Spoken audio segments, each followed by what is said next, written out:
আমরা অনেকেই জানি ক্যাপকাট ব্যবহার করে ভিডিও ব্যাকগ্রাউন্ড রিমুভ করা যায় বা ব্লার করা যায়, বাট আমরা যখন ব্লার করি এটা পারফেক্টলি করতে পারি না, মানে কেমন জানি একটা লাগে। তো আজকের ভিডিওতে এই সমস্যার সমাধান নিয়ে আসছি। আজকের ভিডিওতে আপনাদের দেখাবো কিভাবে একদম পারফেক্টলি ডিএসএলআর এর মতো ভিডিও ব্যাকগ্রাউন্ড রিমুভ করবেন বা ভিডিও ব্যাকগ্রাউন্ড ব্লার করবেন। তো আমরা ক্যাপকাট ওপেন করে নিচ্ছি। এখান থেকে আমি একটা ভিডিও নেব, ভিডিওটা আমি অ্যাড করে নিলাম। 15 সেকেন্ড একটা ভিডিও দেখতে পাচ্ছেন। ভিডিওর ব্যাকগ্রাউন্ডটি জাস্ট সাধারণ একটা ব্যাকগ্রাউন্ড। তো প্রথমে আমরা চাইলে এটাতে একটু কালার গ্রেডিং করতে পারি। তো আমরা একটু কালার গ্রেডিং করে নিচ্ছি, তাহলে আরো সুন্দর লাগবে।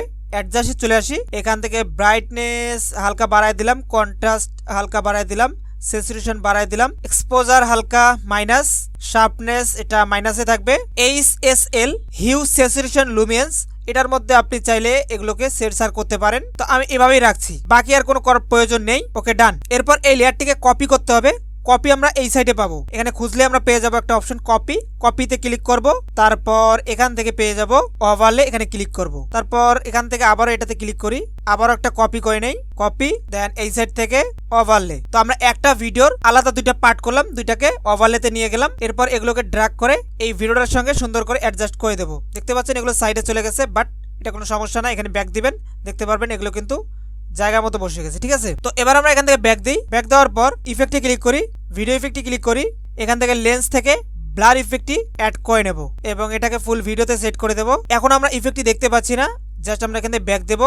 এখানে ক্লিক করে ওভারলে ভিডিওগুলো ওপেন করব, মাঝখানে লেয়ারে ক্লিক করে এখান থেকে চলে আসবো এই সাইডে, কাট আউট অপশনে ক্লিক করব, রিমুভ ব্যাকগ্রাউন্ড এখানে ক্লিক করব, কিছুক্ষণ ওয়েট করব। আমরা ভিডিও ব্যাকগ্রাউন্ডটি রিমুভ করে দিয়েছি, বাট তারপরও কিন্তু ইফেক্টটা দেখা যাচ্ছে না। এরপর রাইট অপশনে ক্লিক করি, তারপর নিচের লেয়ারটিতে ক্লিক করে এই সাইডে চলে আসবো। এখানে আমাদের একটি অপশন খুঁজে বের করতে হবে, মাস্ক, এটা ওপেন করব।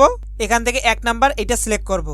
সিলেক্ট করার পর অ্যাডজাস্ট এখানে চলে আসবো। এখান থেকে রুটেড অপশনে প্রথমে চলে আসি, এটাকে আমরা এভাবে প্লাস করব, 180 ডিগ্রি করে দেব। তারপর পজিশন আপনি চাইলে একটু এদিক সেদিক করতে পারেন এবং এটাকে ধরে নিচের সাইডে এভাবে ড্র্যাগ করে রাখবো, ঠিক আছে, লাইক এভাবে।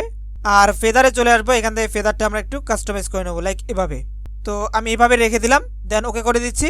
আবারও ওকে, এভাবে ব্যাক দেই, তারপর আবারও ব্যাক দেই, তারপর ইফেক্টে ক্লিক করি, ব্লার ইফেক্টে অ্যাডজাস্টমেন্টে চলে আসি, এখান থেকে হালকা অ্যাডজাস্ট করে দিই। ওকে ডান। আমরা এবার ভিডিওটাকে এক্সপোর্ট করে নেই, তারপর কিন্তু আমরা রেজাল্টটা দেখতে পারবো। এখানে একটু ঘোলা দেখাচ্ছে বা একটু সমস্যা দেখাচ্ছে, এটা থাকবে না। প্রথমে আমরা ভিডিওটাকে এক্সপোর্ট করে নিচ্ছি, তারপর আপনারা রেজাল্টটা দেখতে পারবেন। Video edit complete. আমরা এখান থেকে ভিডিওটা প্লে করে দেখতে পারি। তো দেখতেই পাচ্ছেন বন্ধুরা, আমি এখান থেকে গ্যালারিতে গিয়ে আপনাদের ভিডিওটা দেখাই। এই যে দেখেন, মানে ডিএসএলআর দিয়ে ভিডিও করলে যেমন উপর সাইডটা গোলা থাকবে এবং নিচের সাইডে এরকম একটু ক্লিয়ার থাকবে, ঠিক এরকম ভাবেই কিন্তু আমরা এডিটটা করছি। তো যদি ভিডিওটি ভালো লাগে এবং নতুন কিছু ভিডিও থেকে শিখতে পারেন, তো অবশ্যই ভিডিওতে লাইক করবেন। চ্যানেলটিকে এখনো সাবস্ক্রাইব না করে থাকলে অবশ্যই এই ধরনের টিপস অ্যান্ড ট্রিক্স শিখতে চ্যানেলটিকে সাবস্ক্রাইব করে রাখবেন। সবাই ভালো থাকবেন, সুস্থ থাকবেন, বাই বাই।